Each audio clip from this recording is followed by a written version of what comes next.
everyone, we're back, and we are so excited tonight to have Tess Gunty here with Robin MacArthur to discuss Tess's book, Rabbit Hutch. There are approximately 68 mentions of rabbits throughout the Rabbit Hutch's 352 pages, conjuring images of everything from pulling rabbits out of hats to falling down rabbit holes to Alice in Wonderland, where the rabbit was very, very late, to the banal life of a pet rabbit. The Rabbit Hutch refers to the subsidized, rundown apartment complex where they live, where the walls are so thin you can hear everyone's lives in progress like radio plays, and the tenants are both ordinary and extraordinary. In the end, the book is indeed an American story, a striking and wise depiction of what it means to be awake and alive in a dying building, city, nation, and world. Tess Gunty earned an MFA in creative writing from NYU, where she was a Lillian Vernon Fellow. Her debut novel is Rabbit Hutch, and it's a finalist for the National Book Award. Her work has appeared in the Iowa Review, Joyland, Los Angeles Review of Books, No Tokens, Flash, and elsewhere. She was raised in South Bend, Indiana, and now lives in Los Angeles. Robin MacArthur lives and works on the farm where she was born in Vermont. She's the author of Half Wild Stories, winner of the 2017 PEN New England Award, the editor of contemporary Vermont fiction and anthology, and the novel Heart Spring Mountain. And she's also one half of the indie folk duo Red Heart the Ticker. Please join me in welcoming Tess Gunty and Robin MacArthur.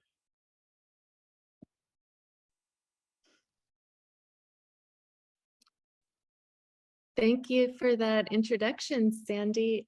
Tess, I think we were going to start with you reading from the book, correct? Yeah. Thank you for having me. And yeah, I'm just really happy to be here. So I'm just going to read from the opening of the book, and it's called The Opposite of Nothing. On a hot night in apartment C4, Blondine Watkins exits her body. She's only 18 years old, but she's spent most of her life wishing for this to happen. The agony is sweet, as the mystics promised. It's like your soul is being stabbed with light, the mystics said, and they were right about that too. The mystics call this experience the transverberation of the heart, or the seraph's assault, but no angel appears to Blondine. There is, however, a bioluminescent man in his 50s, glowing like a firefly. He runs to her and yells. Knife, cotton, hoof, bleach, pain, fur, bliss. As Blondine exits herself, she is all of it. She is every tenant of her apartment building. She is trash and cherub, a rubber shoe on the seafloor, her father's orange jumpsuit, a brush raking through her mother's hair, the first and last Zorn automobile factory in Vacca Vale, Indiana, a nucleus inside the man who robbed her body when she was 14, a pair of red glasses on the face of her favorite librarian, a radish tugged from a bed of dirt. She is no one. She is Katie, the Portuguese water dog, who licked her face whenever the foster family banished them both in the snow because they were in the way. An algorithm for amplified content and a blue slushie from the gas station. The first pair of tap shoes on the feet of a child actress and the man telling her to try harder. She is the smartphone that films her as she bleeds on the floorboards of her apartment. And she is the chipped nail polish on the teenager who assembled the 90th step of that phone on a green factory floor in Shenzhen, China. An American satellite, a bad word, the ring on the finger of her high school theater director. She is every cottontail rabbit grazing on the vegetation of her supposedly dying city. 10 minutes of pleasure igniting between the people who made her. The final tablet of oxycodone on her mother's tongue. The gavel that will sentence the boys to prison for what they're doing to Blondine right now. There is no such thing as right now. She is not another young woman wounded on the floor, body slashed by men for its resources. No, she is paying attention. She is the last laugh. On that hot night in apartment C4, when Blondine Watkins exits her body, she is not everything. Not exactly. She's just the opposite of nothing. you so much, Tess. I love hearing somebody, after I've read a book, hearing the author read it in their own voice. It just brings this beautiful three-dimensionality to the experience. So thank you. And I love, of course, I read that when I read the book, but I didn't reread it. And so I recommend to those of you who read the book, and you should all go out and buy this beautiful book.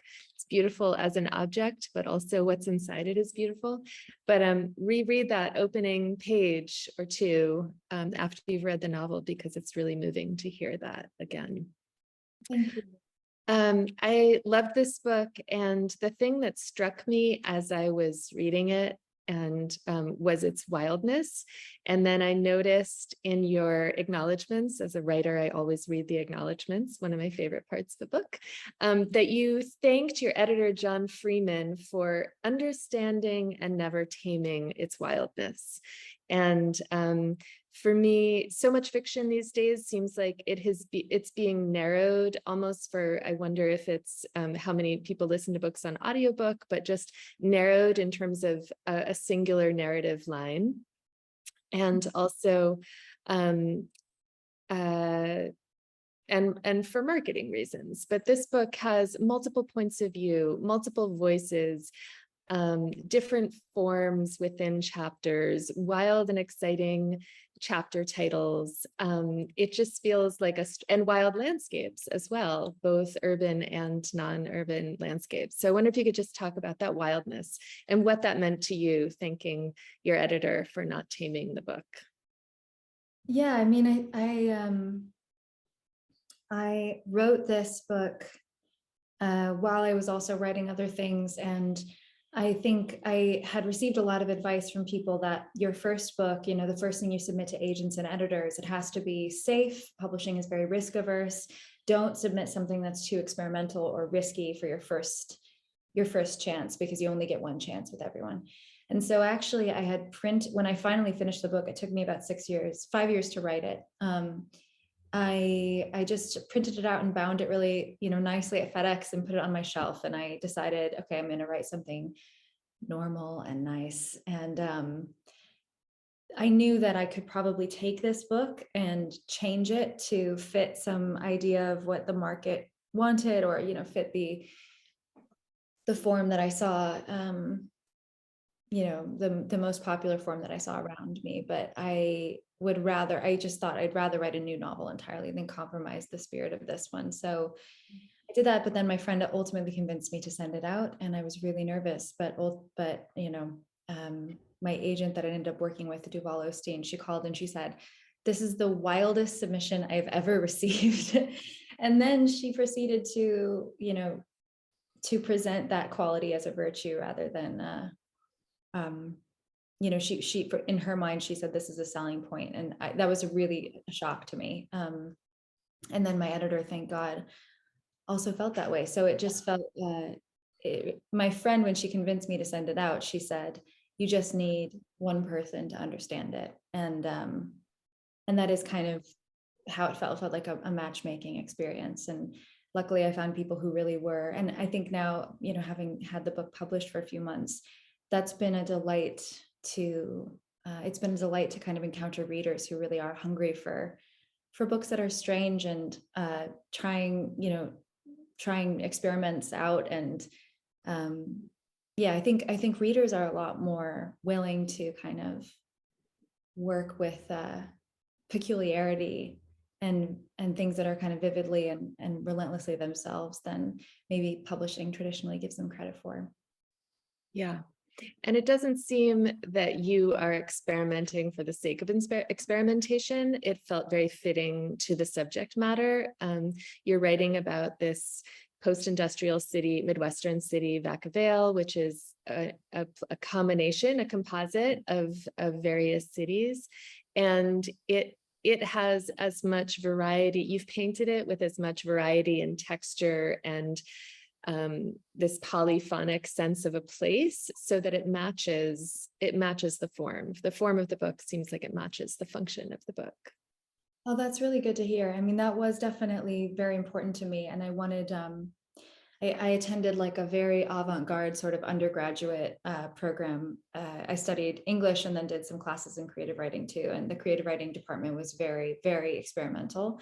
And so I was exposed to work, you know, at that very formative age that was just, yeah, wildly experimental and avant-garde. And a lot of the times I felt like, well, I guess the work that I responded to the most was the work that was changing form or doing something, you know, doing something different because it felt like it had to express itself that way. There was something that felt inevitable about that work. Whereas I think the less successful avant-garde work was experimenting for the sake of experimentation, or to, you know, to prove the intellect of its creator or something like that. And so when I was writing, I always wanted to preserve the kind of human warmth of the traditional realism I'd loved before encountering all of that work. And then also the kind of the curiosity and the kind of, I think, honest chaos that I found in some of the other work. And so like a lot of the kind of more experimental, I suppose, chapters in this book,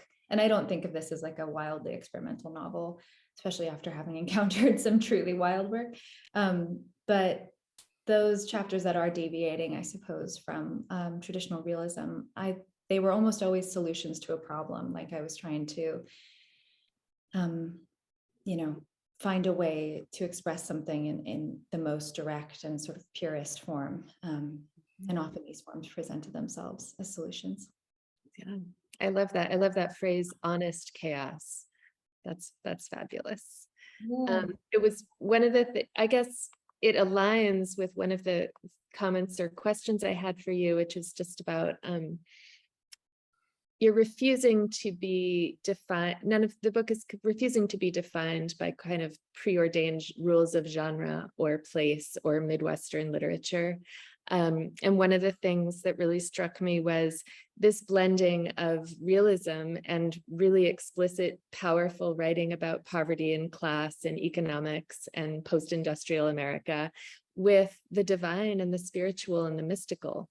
And I know that when I was setting out writing, I was finding both of those on different parts of bookshelves, but rarely in the same place.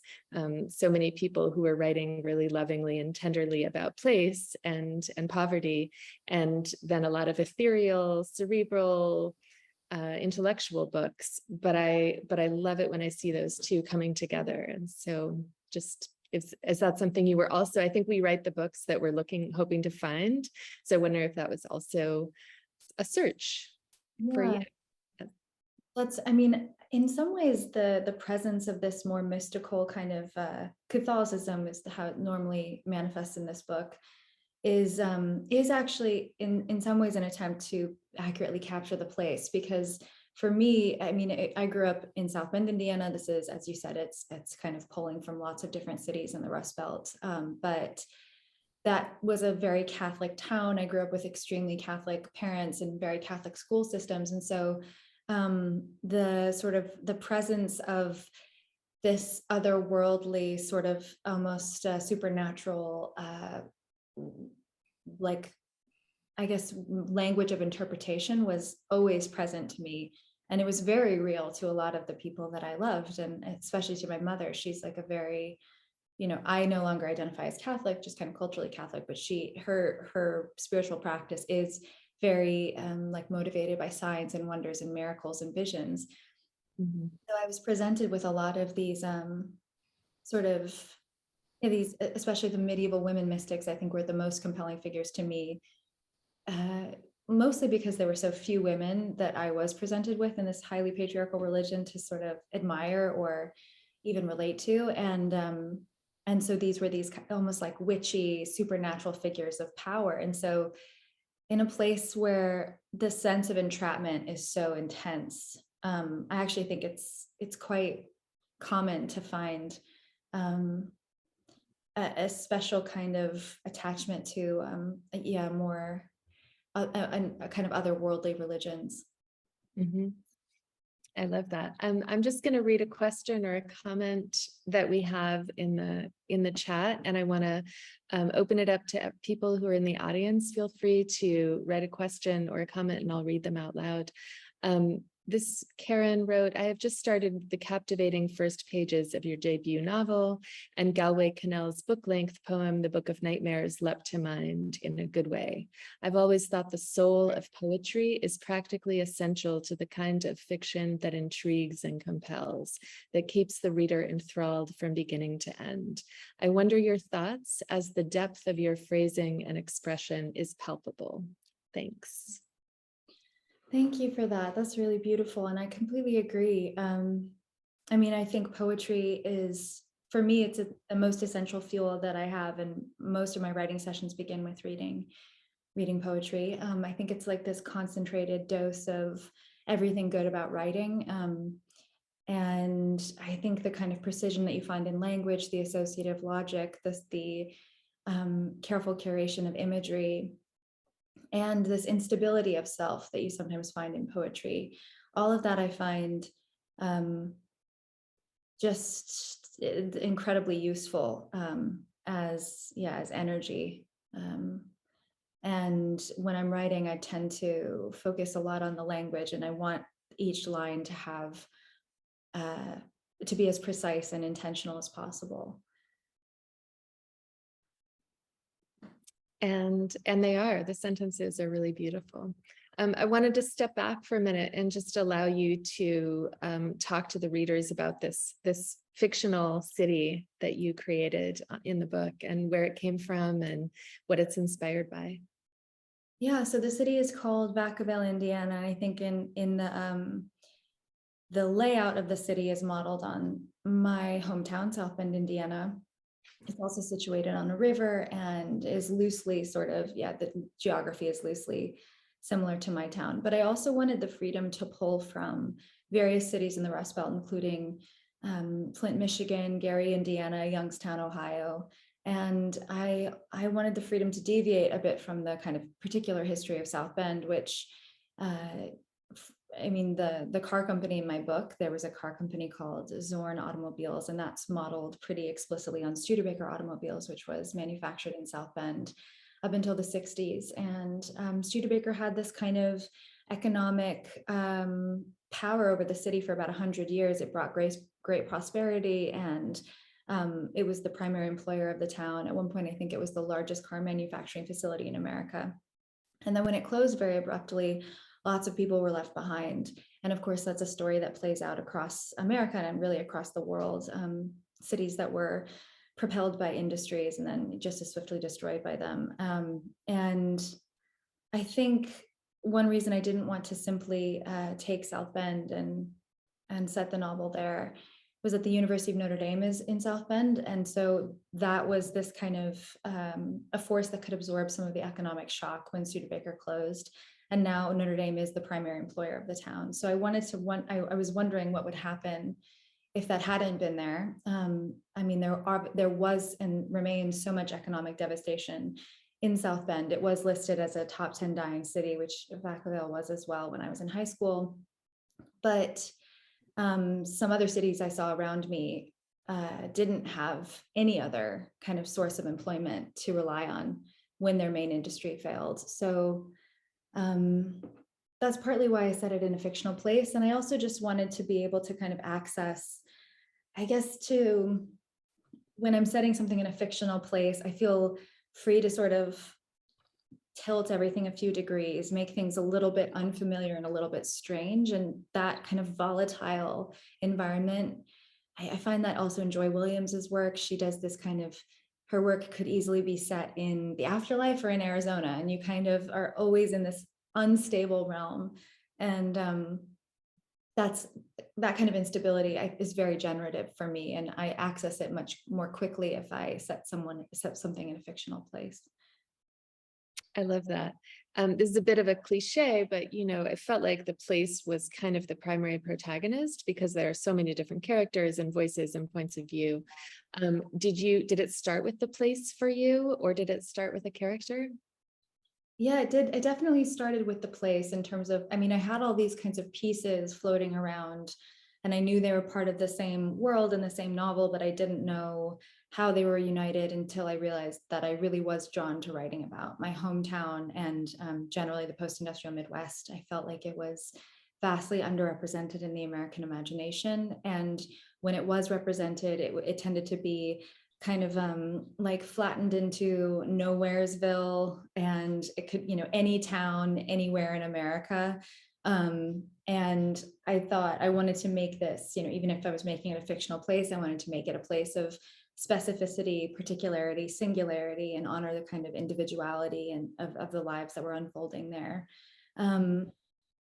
But yeah, I was reading a lot of polyphonic fiction at the time, and I was realizing that that's a very useful form if your character, your main character, isn't a person. If it's an idea, as it is, I think, in Infinite Jest, I think loneliness is kind of the unifying factor in that book, or even time, which I think is the main character of Jennifer Egan's book, Visit from the Goon Squad, or a desk in the case of Great House by Nicole Krauss. And then obviously in Middlemarch, I think by George Eliot, that is very united by place, same with Ulysses. So I think when you're really trying to examine something that's not an individual human being and rather something else, the form that for me is the most useful, most capacious, most flexible is the polyphonic form. My novel is also multiple points of view. And I felt like the individual voice is just one subjective voice, right? And so it's so interesting when you can bounce an experience, a shared experience off of other characters and see it through their different perspectives and what that says about subjectivity and objectivity through the form of the book itself. Definitely. And it seems like, you can achieve that. Like I always think about Elena Ferrante's Neapolitan novels and sort of how incredible those books are at portraying a place, a particular neighborhood at a particular point in time. And so I think, and that's a series of books that's anchored in one perspective, and it's about a friendship. And yet she achieves that, I think, by inviting a lot of different people and kind of narratives and storylines into the texts. And yeah, I think there are a lot of forces that have kind of pushed us toward the self. And by the self, I mean like the most superficial kind of definition of the self. And that has to do with brand management, and it has to do with social media. And I think, this kind of American emphasis on the nuclear family and the rugged individual. But all of those forces can be really confining over time. And I feel like I was feeling when I started this book pretty claustrophobic in the self. And I was, trying to find a way towards something more collective. I love that. And you're also writing about that thematically, even in that introduction, she is all of these things, right? There's this porousness between the self and location and self and economics and just radical interconnectivity between all the forces at work that I think you're portraying really beautifully.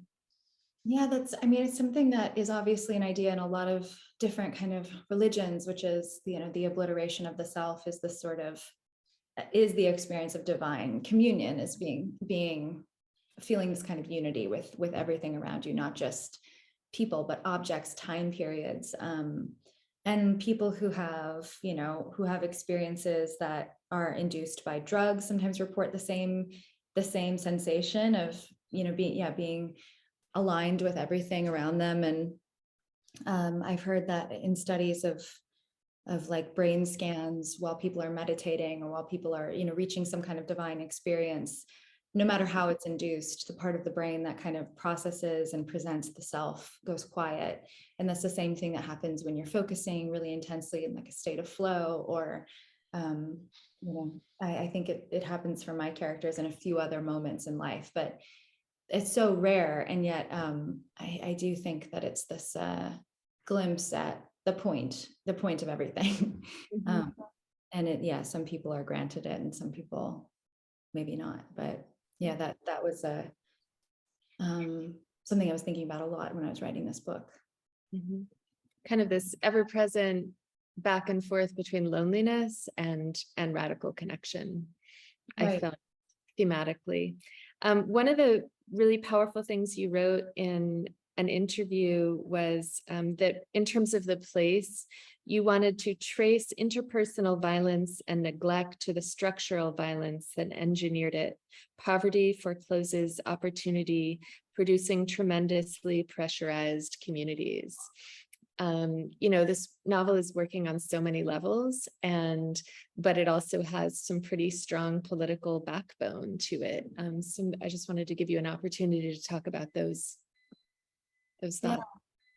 Yeah, I mean, I think this is something that was just visible in my town, in my neighborhood growing up. And it's interesting now.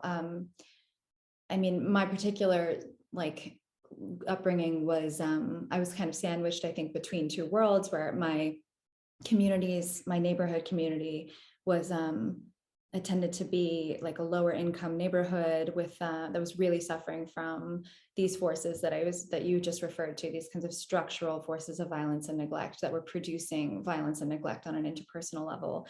There was a really high rate of violent and nonviolent crime in my neighborhood. My best friend was my next door neighbor, and her life was, she was just dealt a completely different hand at birth than I was. And like a statistician might have been able to predict our pathways from our births, but to see it playing out in real time on someone that you cared for and you knew so well, that kind of violence is, it's unforgettable. And then in my school systems, because I got free tuition at these Catholic schools, my mom was a teacher there, my cohort tended to be, much higher income, and they tended to live in the suburbs in these gated communities and have a completely different experience of our city. And so I think being sandwiched between those two worlds makes you extremely alert to the kind of structural forces that are operating on people. Like there's no illusion of a meritocracy when you can see from childhood onward that certain futures were simply ordained from birth and through no fault or choice of anyone's. So my father's also, he's a sociologist, and he studies the kind of socialization of violence, and specifically as it manifests in gender socialization. And so maybe this was like something that he was constantly thinking about and talking about in our household. And it was, and in all of my neighborhoods growing up, the presence of violence was so obvious, but even more obvious than that was the presence of this kind of lack of another option. People were really pushed into things that I don't think any of us would. Like, I think if I were born into exactly my neighbor's position, I can't say that I would have done anything differently or ended up in a different way than she did, So. Yeah. Absolutely. I wonder if it seems, I can just feel throughout the pages, but also hearing you talk about it, your deep compassion for this place and love for this place. I wonder if you were able to write about it while you were there, or if you had to leave, go to college elsewhere or after college in order to reflect back on it. Definitely. I mean, I have been writing ever since I was really little, and I almost never set anything in my hometown or a town like mine. It was always in an imagined land or in a city I'd visited once, or a city I'd never visited at all, but knew through film or whatever. And then I think when I went to Notre Dame, which was just a few blocks away from where I grew up, and I got free tuition there because my dad worked there. And so it was this immense privilege, but it still was this, I was still in my town, and that was also like a completely new experience of the city from the perspective of a student at this private institution that was really expensive. And, most of the people who went there were like afraid of the town. And a lot of my friends thought of South Bend as this like incredibly dangerous place that you can't go near. And so that was also a really interesting perspective on it. And I wonder if maybe collecting these different perspectives and kind of getting a kind of cubistic understanding of a place through many different eyes was necessary before I could write about it. And as you suggested, I did need to leave. It was only after college when I arrived in New York. And I lived there for about a year when I started. I had lived there for about a year when I started writing this novel. And I think I needed the space to feel to feel the affection and the tenderness, and to kind of see it not just as a force of, I think I was very overwhelmed by the kind of pain and entrapment that I witnessed all around me, and then also just experienced personally when I was there. And it was only when I was free of that I could really see it clearly and see it affectionately. And that was really, that was really important. Yeah. I'm guessing there's an element of some survivor's guilt. I know I felt elements of that when I left my public high school and went elsewhere to a fancy college, just that I had escaped something that I have since returned to, but that not everyone had the options that I had. And so kind of a love letter, I felt the compulsion to write a love letter to that place and what I'd left behind in some ways. Yeah, definitely. I mean, I think people experience this in all sorts of, different decisions that they make in their lives, or different pathways that their lives lead them down.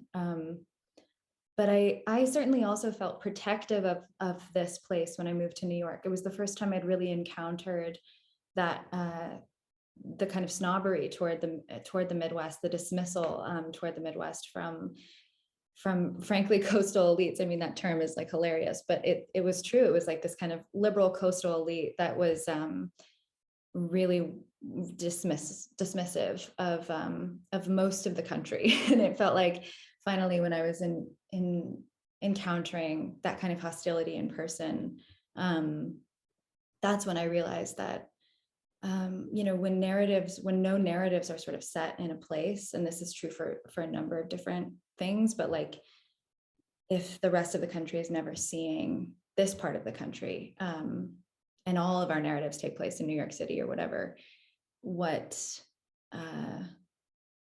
happens is like people end up dismissing all of the lives there as not worthy of their attention, as not worthy of narrative. And even people who live in those places sometimes dismiss their own lives as not worthy of narrative, not worthy of attention. And so part of the project was to insist that these neglected places and people were worthy of attention. Mm-hmm. I love that so much. And now your book is a finalist for the National Book Awards. So it is getting read. The project was successful. I just want to invite people from the audience to submit questions of any kind. I'm happy to read them out loud. I loved hearing about your writing process while you were working on this book. And I wonder if you want to just talk about that for a minute. Yeah, I mean, it's when I was writing this book, I was in an MFA program, so I was given this amazing amount of time to simply focus on writing. And I started it the summer between my first and second year, and I had somehow saved enough from my student stipend to just write that summer, which is I still look back on that. I have no idea how I managed to make that work, but I would walk to Prospect Park, which was this, big park near my apartment in Brooklyn. And it was designed by the same person who made Central Park, Olmsted. But this one's like a little bit more wild and a bit more, I found it so much more welcoming. And so I would just kind of get lost in this park, go there with nothing but a notebook and some books, and usually read contemporary poetry and sketch out scenes, little snippets of dialogue, descriptions, things like that. Sometimes I'd write whole pages but usually it was just sketches and kind of impressionistic notes. And then I would walk home and write. And I think that was this, my protagonist is really devoted to this big wild park in her town. And it's about to be demolished kind of turned into like luxury apartments as part of this revitalization plan. And she has this kind of tenderness and affection, I think, for that wild space as this respite from the ugliness and kind of crudeness of like American urban environments. And my attachment to Prospect Park was very much influenced her attachment to that park. Unfortunately, there is no park like that in South Bend. So it was my first experience having that kind of relationship with a wild space. But yeah, I think it was really helpful to sort of work on this in the context of that summer where I just had a lot of time to work it out on my own. And then I could take it to workshop the next year when I had it a bit more refined, and I worked on it with an advisor and worked on it for my thesis, and then I just kept chipping away at it for years after I loved hearing that the notebook was such a vital part of the process. I am, used to write in notebooks and then wrote my books not in a notebook, and have recently been returning to notebooks just as a way to return to the tactile, free ourselves from the distraction of computers and phones. And it's pretty magical. I think a very different thing happens on the page when you just return to paper and pen. Definitely. And I think that freedom from distraction is so hard to engineer or to kind of impose without physically separating yourself from it. These things are so insistent in our lives, and they're designed to get us to check them as much as possible. And so for me, it's very difficult to have any kind of connection to the internet when I'm writing and still focus. That's one thing that just leaving your digital technology behind can give you. Yes. We just got a question in the chat. Would you share with us some of your favorite poets or collections of poetry? I love Yusef Komunyakaa, especially Neon Vernacular. Sharon Olds, pretty much all of her work is extraordinary. And actually one of her most recent book, Ballads, is also a finalist for the National Book Award in Poetry. And it's so extraordinary. Morgan Parker, I've loved every single one of her collections, and she's actually someone when I taught creative writing at NYU, she was the poet that all the students responded to the most strongly, and people were going out to get her whole collection. And I think she has this way of, her poetry is kind of infinitely mysterious and complex, but she also has this kind of automatic invitation. There's this kind of sense of welcome in her poetry. So if you're kind of new to it, I think she's a really wonderful person. And then Ariana Reines wrote a book called A Sand Book, which I read. It's kind of the length of a novel, but I read it out loud to myself when I was revising my novel. And she just has this incredible ability to kind of process things on different scales at the same time. So there's a lot of the poetry is sort of about the global violence, and then but always also anchored in the personal. So that, the personal and the political are very married in that book. Sorry, my cat is here. Joshua Bennett, Ocean Vuong, Anne Carson, Maggie Nelson, and Claudia Rankin are also some of my favorites, but the list really goes on and on. I love that you start your writing process by reading poetry, that tuning fork and attunement to sound and precision. Yes. So wonderful, wonderful practice. Feel free to add more questions in the chat, especially about craft and process. I am curious what you're working on next. I know that obviously you're an amazing fiction writer. I also wonder if you write poetry. And when I was reading your Q&A, I also felt this real political passion within you, and wonder if nonfiction is also a part of your writing life. So I'm curious. Yeah, I mean, I have another novel that's due in February, and so that's what I've been working on. And I would love to write in all sorts of genres. I mean, I would love to write a play. I would love to write, I wrote some poetry, I'd love to keep writing poetry. I don't know if I'd ever publish it, but this is something that, it brings me a lot of joy. And nonfiction, definitely. I think there's always been this kind of I've always assumed when I was younger, when I decided I was going to pursue writing intentionally, that kind of investigative nonfiction would be a huge part of my career. And the opportunity hasn't presented itself yet, but I really enjoy research, and there are a number of things that I'd like to learn a lot more about. So I could see that in the future. Yeah. What about you? Like you, and like a lot of novelists I know, I write poetry in secret. Yeah. And it brings me great pleasure. And I love Sharon Olds, and that profile of her in the Times was so beautiful. Just what it is to live a life where you have found your voice and been authentic to your voice for so many years. So I kind of dream of publishing a book of poems when I'm 80. you know,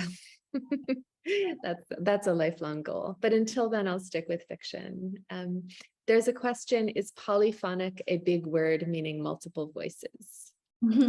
Yeah, it just means fiction using multiple voices. I mean, I think technically it's like you could get into, I'm sure there are like whole rabbit holes of sort of academic definitions of and distinctions between that kind of fiction and other kinds of fiction using multiple voices. But I just think of it as a term used to describe fictions bound together, very much a novel bound in many voices. Mhm. There's another question. What kind of rodent research went into the book? Rodent research. I mean, I definitely researched cottontail rabbits a little bit. I learned that they can get pregnant the same day they give birth, which is pretty crazy. And they have a really short lifespan in the wild, and they're the most common type of rabbit in the Midwest. But I don't think, I fortunately wasn't trying to, a lot of that ended up getting cut because you're kind of like, this irrelevant. Like, I'm not gonna just include facts for the sake of it. But yeah, I mean, the main character in this book is just a really curious person, and she's always researching things. And I think I always like to kind of situate my protagonists or narrators in that kind of curiosity, because it then forces me to see the world with a bit more more curiosity and more interest in learning about especially the natural world. That's also just a wonderful craft technique for being able to create a really capacious book full of all sorts of things, is to have a primary protagonist who is curious. And then it allows the novel to grow and expand in all of those ways. Definitely. Yeah. I think the one benefit of the internet is that all of this information, this kind of endless amount of information, is available to you. And so you don't have to spend like hours researching something in a library. You can kind of just Google a question and get an answer. And that's miraculous. And I worked in several like research assistant type jobs and writing jobs that required me to do a lot of science research. And I just find that my world and my life, my perspective, all of that is so enriched when I'm learning. Yeah. All right, we have a few more minutes. I just wanted to, the road of a debut novelist can be really exciting and thrilling and also rocky. It seems like it's been a pretty exciting journey for you. But maybe we have a couple other questions, but how has it been? What is it like to put a project that you've worked on for 6 years out into the world? Yeah, I mean, it's my partner, like someone asked me how I was doing the other day, and I was so overwhelmed. I've been traveling a lot, and I've just been, it's been a really positive experience, but a real whirlwind of an experience. And I asked him, like, how does it seem like I'm doing? And he said, it seems like the weather is extreme, but the climate has improved. So I do feel like that's accurate. Like, I feel like generally just this kind of overwhelming gratitude all the time that things have gone the way that they've gone. I know a lot of people who have published, and I think it's just it's a difficult industry, and, very few people make a living off of it. And it's just, it's really difficult to kind of get any kind of traction with anything you're writing. And so I just feel lucky that the book is being read and has received the response that it's received. And I've tried to block out all the like reviews. I, blocked Goodreads, I blocked Amazon.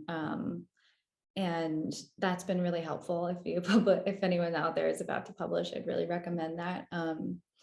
And, limiting social media as well. I only have an Instagram, but I don't have the password to it, and it's on my partner's phone, so I can only use it when he gives me his phone, which is really helpful. But generally, I think one thing I learned is that it was really worthwhile to work with people who were kind. And that was just, that seems like an obvious piece of advice, but it's actually, I don't think that is kind of obvious when you're choosing what to do, who to work with. I feel really lucky that the people I work with, my agent and my editor specifically, are not just really good at their jobs. They're also just really kind people who kind of care about my well-being. And when I would put up a boundary saying like, I can't do personal essays, I don't want to do personal essays or whatever, they would respect it. Neither of them have like pushed me to do things that were uncomfortable. Whereas I know a lot of first-time writers are really pushed to be on social media all the time and to be like all these things that are doing a lot of things that are really hard on your mental health. And so, yeah, I feel lucky, mostly just lucky. Yeah. Not only hard on your mental health, but are not conducive to writing the next book, which is what you should be focusing on. So that's great. Yeah. We have a couple questions. Is music an energizer for you when writing as well? And if so, what music is your muse? I'm really inconsistent on this front. Sometimes I listen to it, sometimes I don't. I can never listen to things with words. And most of the time, I think when I'm first starting out a draft, I need to write in silence. And then sometimes once I get into a rhythm or something, I can listen to maybe like, I like Olafur Arnalds, is like these kinds of ambient Icelandic musicians tend to be really great for me. And there's an album I think he collaborated on with another musician called, it's like the Chopin Project or something, and takes, it's like these kinds of soft classical interpretations of Chopin's work. And but I mean, Philip Glass is really good too for writing it. Like the repetition of his music can kind of put you in a meditative state or something, and it seems like it's fast tracking a meditative state. But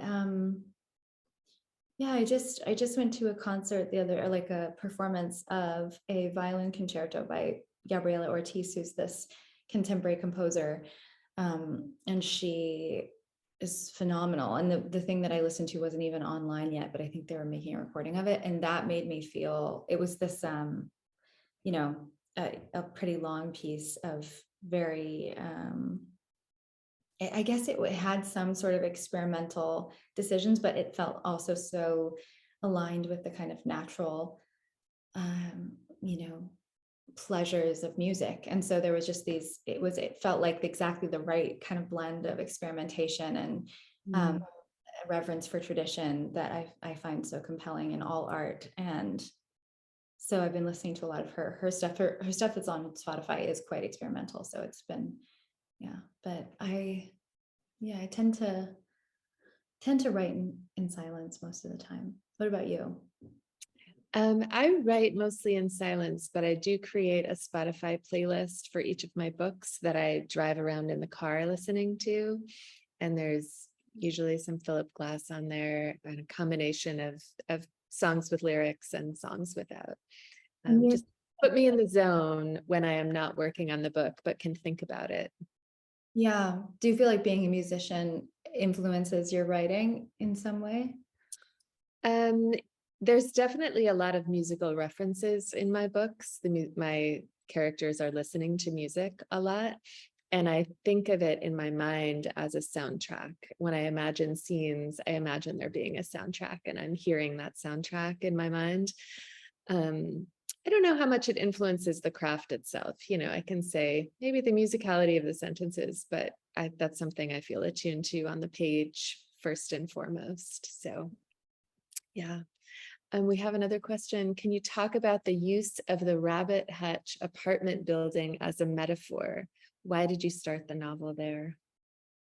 Yeah, so I think in a way it was like a combination of my experience in Brooklyn and my experience in South Bend that kind of gave rise to this particular housing complex. In the book, it's this old building that used to house factory workers and was kind of like, small apartments for single men mostly. And they've been renovated by this kind of wonky Christian philanthropist who grew up there, but now doesn't live there. And he decided to donate money to this project as long as it could look and sound chic. Like he wanted it to be, something that was beautiful and desirable. And so he wanted it to have like a French name, and he called it la lapinière, and that was just a word that I found that kind of seemed absurd enough to be chosen. And the apartment building across from mine was called the Alvarado, and I always thought that was funny. And yeah, so that means roughly like rabbit warren or rabbit den. It's kind of an archaic French term that's not really in use. But when I was first starting the draft, there were just rabbits everywhere, and I wasn't really thinking much of it. Like the town had a rabbit problem. The building was called the Rabbit Hutch, but it wasn't until I saw Michael Moore's documentary Roger and Me. There's this this scene where he goes and finds this. He sees a sign on the side of the road that says rabbits for sale, like pets or meat, and he goes. This is a documentary about Flint, Michigan, which is where he's from, and particularly about the disinvestment of the kind of automobile industry. And he goes to track down this sign and finds a woman who sells rabbits, and she has tons of them in cages. And she then says a line that became the kind of epigraph of the book, which is, if you don't, here, I'll just read it to you. Her name is Rhonda Britton. And she says, if you don't sell them as pets, you got to get rid of them as meat. Them guys are all meat. But see, they start doing this to each other. And then she points to the rabbits and he asks, what's that? And she says, peeing on each other and stuff like that when they get older. If you don't have 10 separate cages for them, then they start fighting. Then the males castrate the other males. They do. They chew their balls right off. Then you have a bloody mess. That's why you got to butcher them when they get a certain age, or you have a heck of a mess. And that was in 1989. And when she said that, I mean, the brutality of what she was saying struck me, but also the sort of perfect metaphor that it was for the brutality of the economic decline in the town, and the way that, you know, being trapped in a cage makes people behave. And so especially like the people in this building, but, you know, especially in Blondine's apartment with the 3 boys that she lives with, there's a certain anger and rage at the cage that they are then redirecting at each other. There's kind of misfiring. And that was interesting to me.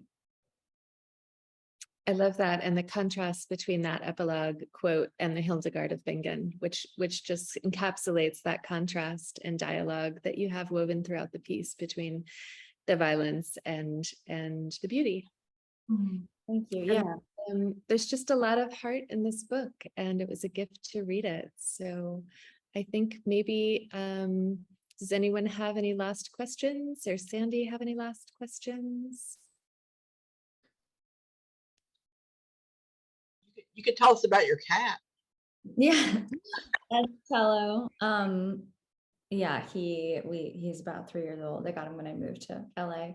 And he is very good at walking across the screen right when I'm doing Zooms.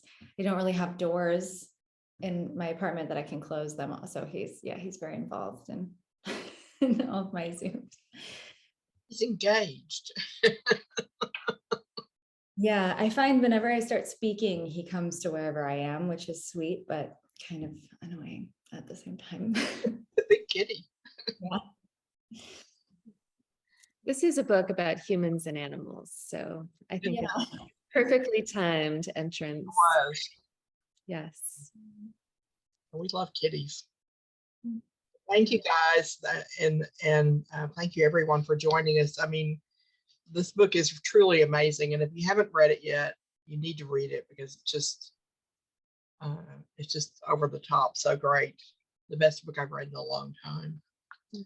And so we're going to finish celebrating Veterans Day today, which is, I think, something people probably should do.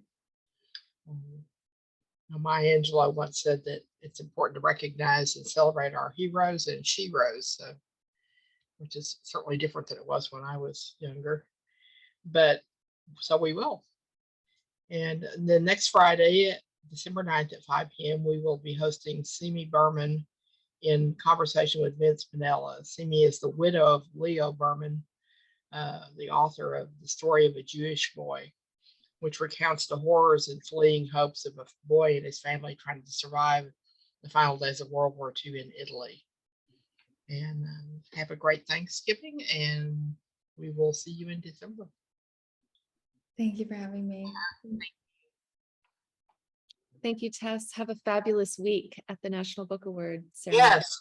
Yeah, I meant to mention that we're all going to have our fingers crossed for you on Wednesday night, and I'm pretty sure you're going to win. So I'm not too nervous about it, frankly.